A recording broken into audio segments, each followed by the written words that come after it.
Hi everyone. As you might know, we don't get any sort of funding from any wealthy benefactors, academic institutions, governments, or political parties. Our work is funded by you, our listeners and readers on Patreon. In return, our supporters on Patreon get access to exclusive content and benefits like ad-free episodes, bonus podcast episodes, and 2 exclusive Patreon-only podcast series, Fireside Chats and Radical Reads. So here's a little preview of our latest Patreon-only episode. You can join us, help support our work, and listen to the full episode today at patreon.com/workingclasshistory. Link in the show notes. As we come marching in the beauty of the day, 1,000,000 darkened kitchens, 1,000 mill lofts grey are brightened by the beauty sun discloses, and the people here are singing bread and roses, bread and roses. Hi everyone, and welcome to the second episode in our Radical Reads series, a series in which we talk about historical and political texts that we think are important for workers and radicals to read, discuss, and inform our organising. A quick note that this episode contains discussion of war crimes, sexual violence, and torture. Our radical read for this episode is Elia Ayoub's recent article, Hezbollah, 10 Things You Need to Know. Elia will introduce himself properly in a moment, but as a brief introduction to his introduction, he's a Lebanese Palestinian activist and co-founder of the excellent Fire These Times podcast, which seeks to develop properly internationalist perspectives on politics, not just in the Middle East, but more generally in the global south, or what they sometimes call, quite usefully in my opinion, the global periphery. So we invited Elia on to discuss his article on Hezbollah. We felt it was important to do so, as a year after beginning its genocidal campaign in Gaza, Israel has now expanded its military actions into Lebanon, supposedly with the aim of degrading Hezbollah's military capability and allowing evacuated Israelis to return to their homes in northern Israel and the occupied Golan Heights. The reality of this is that Israel has launched yet another monstrous invasion of Lebanon. Beyond the supposedly targeted pager and radio attacks, which we discuss in more detail later, thousands of Lebanese civilians have already been killed and over 1 million displaced. Israeli attacks have also not been limited to southern Lebanon, but also the capital Beirut, where whole tower blocks have been levelled by Israeli bombs, and even the north. Israeli attacks have forced hospitals to close, and firefighters, emergency rescue and hospital workers have all been killed while trying to save the victims of Israeli aggression, with Euromed Human Rights Monitor suggesting that the Israeli army is intentionally targeting rescue workers. And for those labouring under the impression that somehow Israel's invasion is supposed to protect Lebanese Christians, Israel has also bombed a church housing displaced people in southern Lebanon and a Christian majority town in the north. If all of this feels chillingly familiar, Israeli Prime Minister Benjamin Netanyahu spelled it out explicitly in a recent televised address. In it, he threatened the Lebanese people with, quote, the abyss of a long war that will lead to destruction and suffering like we see in Gaza, end quote. Here we see the genocide that Israel claims not to be carrying out in Gaza used as a threat against Lebanon and indeed others in the region. Unsurprisingly, much of this has either been left out of or de-emphasized in mainstream accounts of the conflict and of Hezbollah itself. Furthermore, much of the narrative talks about Lebanon as a monolith and speaks about the conflict between Israel and Hezbollah in a way that simplifies a much more complex reality in Lebanon, not just in terms of religious and sectarian divisions, but also in terms of the class struggle and social antagonism in the country, some of which we discuss in this episode. I've already gone on for far too long, but before we start, it's important to say that in our discussion, me and Elia sometimes mention some things that we didn't get around to explaining who or what they are. So here are some brief explanations of some of the key terms and names that we mention. These are also gathered together in a glossary that we'll put in the show notes. So Sunni and Shia refer to the 2 main branches of Islam, with Sunni Islam being the far larger of the 2. Sunni Islam is the official religion of Saudi Arabia, while Shia Islam is the official religion of Iran. Hassan Nasrallah was the former General Secretary of Hezbollah until his assassination by Israel earlier this year. Bashar al-Assad is the current president of Syria, a position that he's held since July 2000, when he took over from his dad, Hafez al-Assad, who had himself been president since 1971. Within these 50-plus years of dictatorship run by father and son, Syria occupied Lebanon for almost 30 years, which Elia will speak more about. The occupation spanned almost the entirety of Hafez's reign, starting in 1976, and only ended when Bashar withdrew in 2005. The PLO refers to the Palestine Liberation Organization.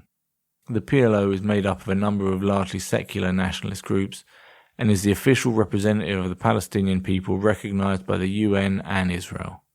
However, while in the past the PLO has called for the dissolution of the State of Israel and took part in armed action against it, and indeed some of its constituent members still do, it is often seen as having been co-opted due to its official renunciation of political violence and recognition of Israel in the 90s. Notably, Hamas is not a member of the PLO. The Muslim Brotherhood is a transnational conservative Sunni Muslim organization that originated in Egypt. In Palestine, the Muslim Brotherhood was fundamental in creating the institutional basis for what would become Hamas. In Lebanon, the Muslim Brotherhood is represented by a political party called the Islamic Group, which has its own military wing. We mentioned Palestinian refugees in Lebanon and Syria. In both cases, many of these are individuals and their descendants who were expelled from Palestine by Zionist paramilitaries during the 1948 war, also known as the Nakba, which is the Arabic word for catastrophe. We cover these events in more detail in our podcast episodes 86 and 87. There are around 174,000 Palestinian refugees in Lebanon and 438,000 in Syria, all refused the right to return home by Israel and with diminished rights in their host countries. And in the case of Syria, victims to a number of massacres at the hands of pro-Assad forces during the Syrian civil war, such as the Yarmouk massacre in 2014.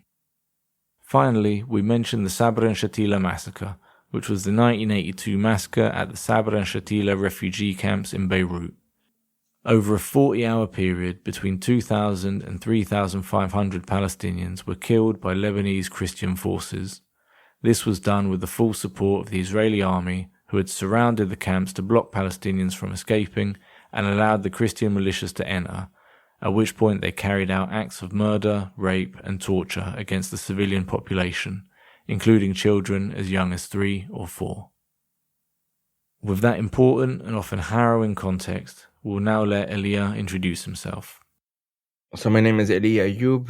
I'm from Lebanon. I grew up there. I'm also of Palestinian origins, which has informed part of my politics, first within the Lebanese context and then, let's say, internationally, or towards having a more nuanced take on internationalism. Let's put it that way for now. I'm a postdoctoral researcher. I have a PhD on post-war Lebanon from the University of Zurich, currently based in the UK. And have a podcast called The Far East Times, a newsletter called Hauntologies. I do a bunch of projects here and there. I contribute to Al Jazeera, 972 Mag, a bunch of other places, Al Jumhuriya, others. I'm an editor for Shadow Mag. I do different tasks here and there, mostly on the Middle East, but not only. Right, yeah, no, you sound extremely busy. So I'm very pleased that you've found the time to come and chat to us. I guess, the first thing really would be to say, why did you feel the need to write this article right now at this moment? Yeah, I wrote this piece on Hezbollah for my newsletter, mostly to kind of get it out of my head. To be honest with you, it did get much more attention than I expected it, especially as I framed it in the form of a listicle, which is not, I've never done that. But I kind of felt that it was important to do because I'm going to say 80+% of things I've read in, at the very least, the English press, although honestly the French press has been more or less the same, on Hezbollah has been not necessarily factually inaccurate all the time, although that has been a big problem, but let's say just missing the mark a lot of the time, or focusing on certain things and not others, as part of a wider narrative that is not surprising. It's not the first time that this happens. It's certainly not the first time that there's a war between Hezbollah and Israel. But I think the stakes have been so much higher now since the genocide started in Gaza about, over a year ago now, that, I felt like something needed to be said for whatever that's worth.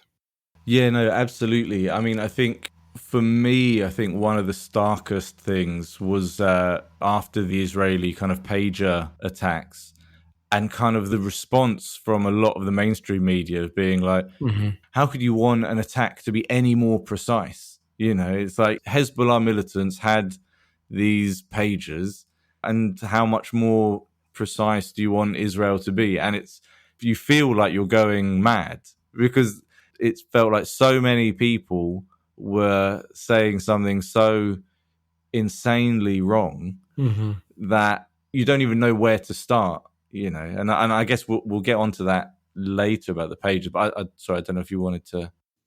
Oh no, just that I think the very words targeted and precise and all of these have been just rendered meaningless, been used in very different ways and also used in ways that like they can be literally accurate. And like, for example, this was a targeted strike on a hospital.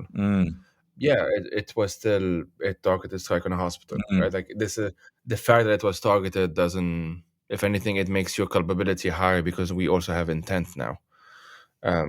So I don't know. There have been quite a lot of politics of language, which is actually part of my background as well. So I've been a bit obsessed on that, but we can get into that maybe.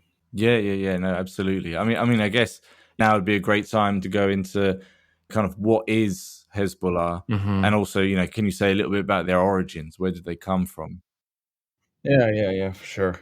I've gone through the genesis of the party. I think I've memorized it by now. Yeah, so they really came into the scene roughly a decade into the Lebanese civil war. That's extremely important to understand. There was an entire decade before they were of any real relevance. They didn't exist before 83, more or less, but they were officially formed in 85. And the Lebanese Civil War, I should say, started in 75. Even the Lebanese Civil War as a term is a bit of a misnomer, just in the sense that there were a bunch of different wars, a bunch of different episodes, a bunch of different actors, some not being there, not being around by the time it ended in 1990, and so on and so forth. So that's important for a number of reasons, because by the time they came into the scene in Lebanon, there were a bunch of different things already happening. There was the Syrian invasion in 76.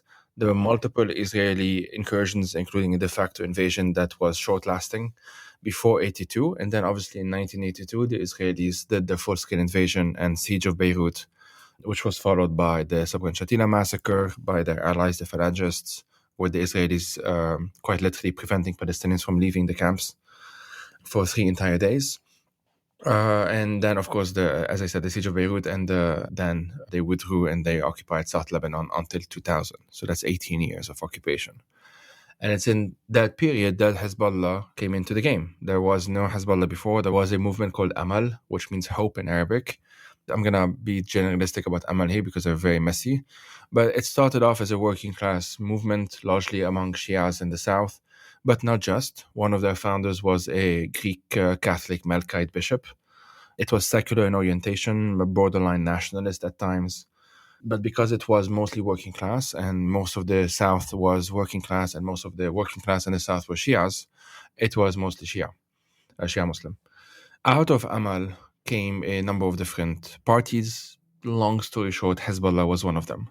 Some of the early members of Hezbollah, some of their founders, were part of Amal. Nasrallah himself, if however briefly. They were disillusioned with Amal for various reasons. One, Amal did not have good funding and good weaponry. They, by that time, were already very corrupt because they had participated in the Lebanese Civil War for 10 years by then, more or less. And so there was a lot of corruption, a lot of warlordism, all of that stuff.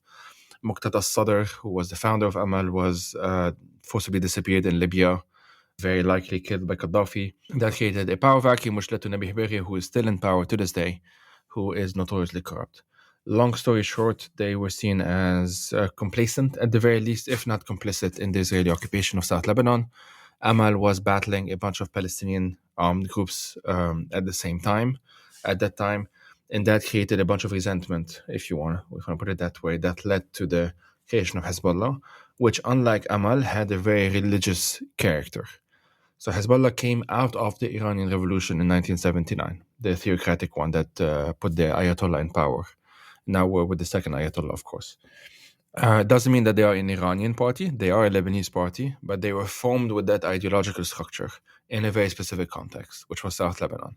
Their leaders, whether it's Musawi, the first leader, obviously Nasrallah after him, whether it's Imad Mughniyeh, who was actually the leader of Islamic Jihad organization, but then became the number 2 of Hezbollah, and others that are, some have minor roles, some have overtly political roles, other more like, let's say, religious leaders, some both. Nasrallah was both a cleric and a warlord at the same time. They managed to kind of, let's say, impose discipline on a nascent militia that then became a de facto army to resist the Israeli occupation in South Lebanon. And for many people, this was the first time they see anything remotely effective targeting the Israelis, which has helped Hezbollah grow in power. Now, parallel to all of this, Hezbollah launched a campaign of assassinations against prominent leftists who were also from the same community, so Shias. This was 2 prominent names that are usually mentioned, although there were more than that, are Hussein Mroueh, who was in his, I believe, 70s or 80s, even bedridden, I think suffering from cancer or something like that, and was assassinated in the middle of the night, or like gunshot. And about 3 months later, I believe, this was in 1987, Mehdi Amel, who was by then already in hiding because he knew that Hezbollah was coming for him, and he wrote about it at the time. They found him after 3 or 4 months, and they killed him as well. This served the same purpose. I described it as kind of the Iranian playbook. For those who know, the Iranian Revolution had a pretty sizable participation of communists in the early days until the toppling of the Shah. And then once that happened, even if I'm not I don't know Iranian history as well, but if I'm not mistaken, even before that fully happened, the crackdown started against them by the nascent Ayatollah, pro-Ayatollah movement, effectively, which would become the theocratic regime, which continues to this day. So Hezbollah kind of did more or less the same thing, really, but in the Lebanese context. And this did not really stop. Our most recent assassination was 2021 against Luqman Slim in early 2021, sorry. So this is the 80s. By the time the Lebanese Civil War officially ended in 1990, all of the militias were expected or were supposed to hand their weapons to the army or be absorbed into the Lebanese army. There was an exception that was imposed by Hafez al-Assad, Syrian dictator at the time, Bashar's father, of course, that the exception would be to Hezbollah because of Hezbollah's role in resisting Israel. The quick background to that is that Hezbollah and Amal were actually at war. They called it the Harb al-Ikhweh, the War of Brothers, in the late 80s. They later called it that. At the time, they did not call it that. And the long story short, again, is that Amal was backed by the Syrians and Hezbollah was backed by the Iranians. They fought each other. They killed each other. Hezbollah won that battle or battles. And part of that compromise is that Hezbollah would take care of weapon stuff, military stuff, resistance stuff, and Amal would get into government. Hence why Nabi Haberi became, the leader of Amal became Speaker of Parliament in 1993, 3 years after the end of the Civil War and the Taif Agreement, which officially ended it, and remains Speaker of Parliament basically my entire life to this day. That was the 90s. So the 90s, Hezbollah grew. By then, the communist, secular, nationalist, pro-Palestinians, including Palestinian militias and armed groups, had been, if not entirely crushed by the various invasions, first the Syrian one, Hafez al-Assad's, and then the Israeli one, who were both invading Lebanon with the stated intention of crushing the Palestinian resistance against the Israeli occupation, including Hafez al-Assad, which people don't like to think about too much. And then, so they were kind of weakened by the 90s, and Hezbollah was basically the only game in town.